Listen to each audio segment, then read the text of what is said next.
class 10. I hope all of you are fit and fine after the vacation.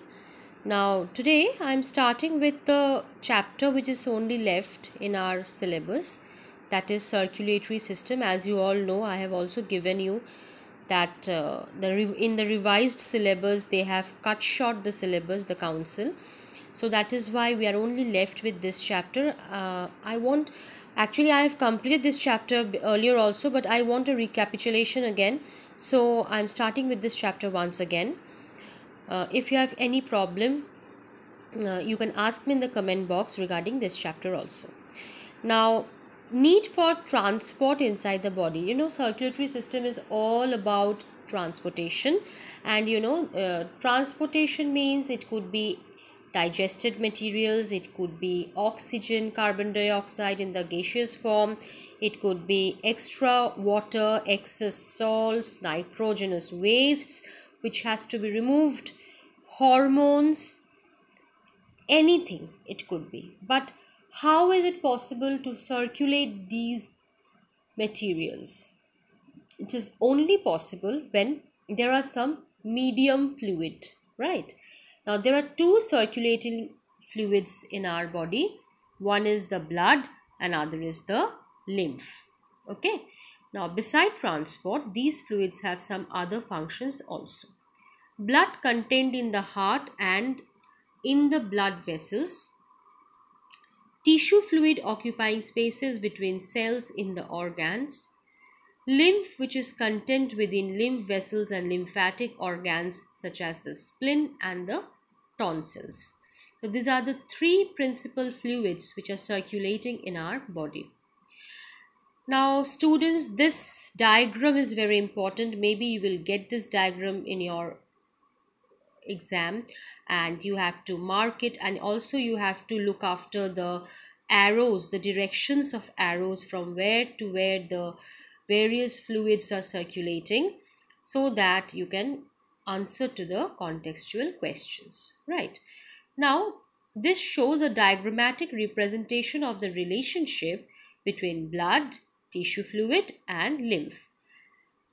It is clear from the diagram that blood in our body circulates in a closed manner, that is all the time through blood vessels.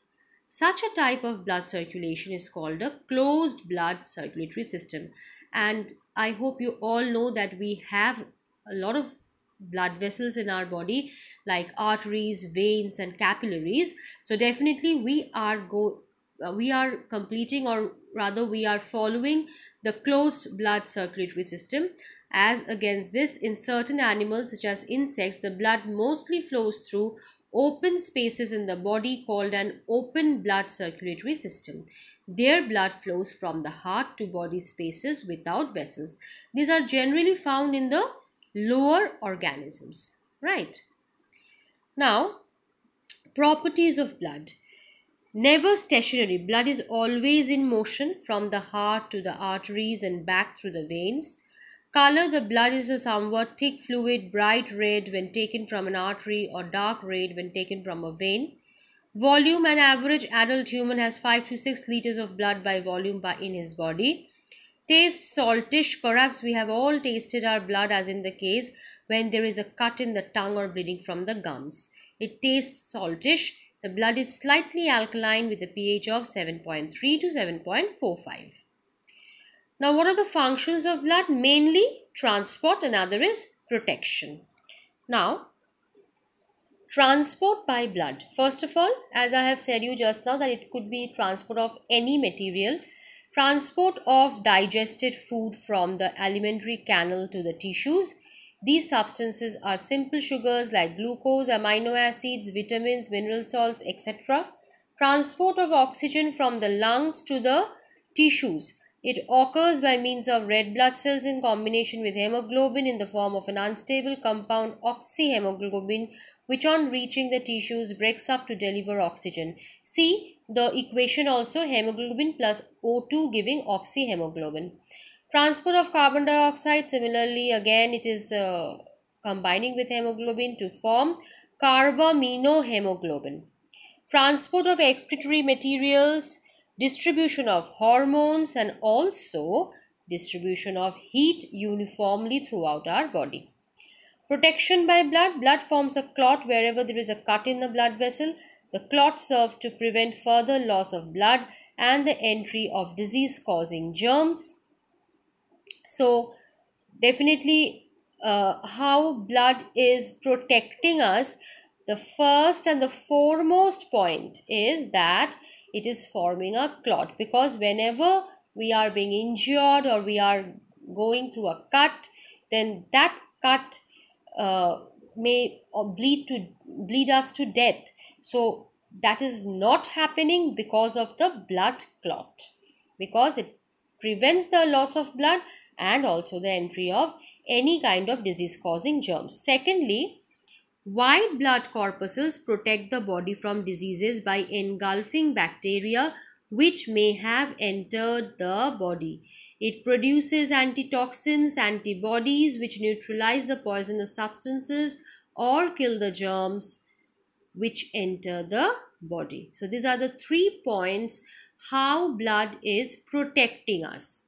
Okay, so if the question comes regarding transportation, then only the transportation part you will mention.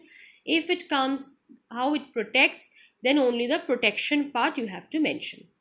Now, what is the composition of blood? The blood consists of plasma, which is a fluid part constituting 55 to 60% of blood, cellular elements, red and white cells, and platelets, 40 to 45% of blood. Plasma, the liquid portion of blood, it is a light yellow colored alkaline liquid. Now you have to know what are the constituents of plasma. Of course, water is the most necessary thing in that. So it is 90 to 92%, protein 7 to 8%, inorganic salts 1%, other substances in traces, very small quantity.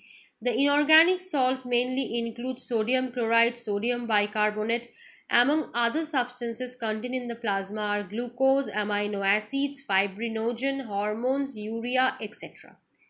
So these are the inorganic and other, trace elements which are present. Now, another very important definition you have to remember, that is the serum.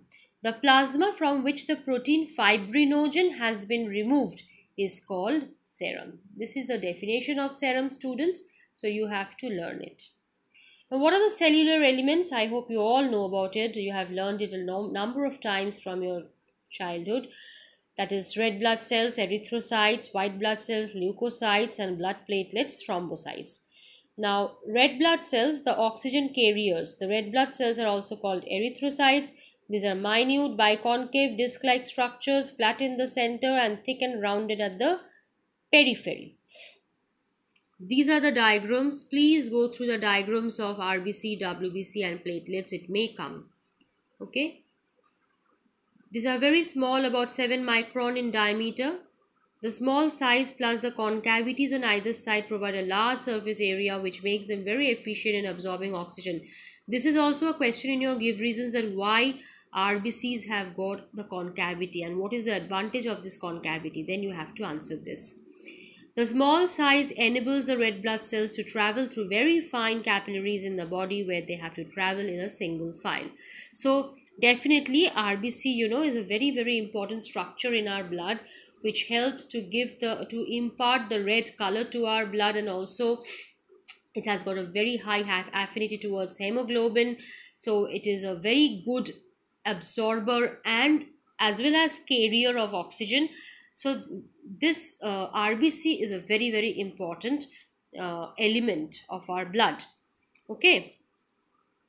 An adult human male has about 5 million RBCs per cubic millimeter of blood, and an adult female has slightly less, about 4.5 million.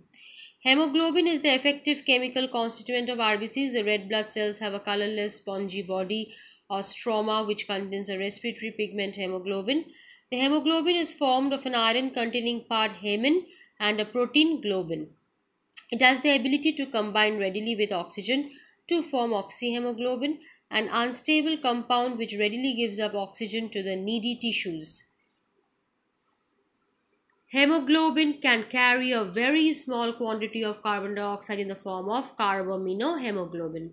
Hemoglobin has very strong affinity for carbon monoxide, forming a stable compound carboxyhemoglobin, that is HbCO.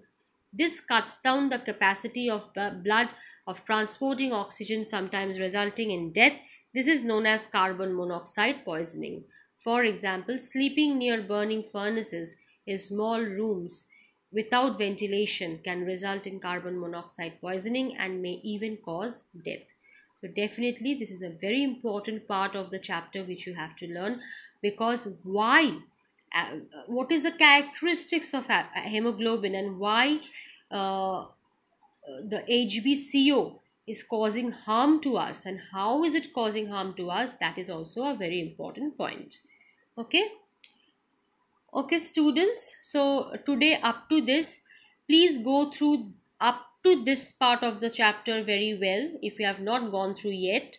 And if you have any problem regarding this, then you may ask me. Again, I'll resume my video from life and death of RBCs. Okay, till now, I hope this part of the chapter is clear to you. And regarding the diagrams, this diagram and the earlier one, which was showing the relationship between blood, lymph and tissue fluid, these two diagrams are important. You have to practice. Okay. Thank you.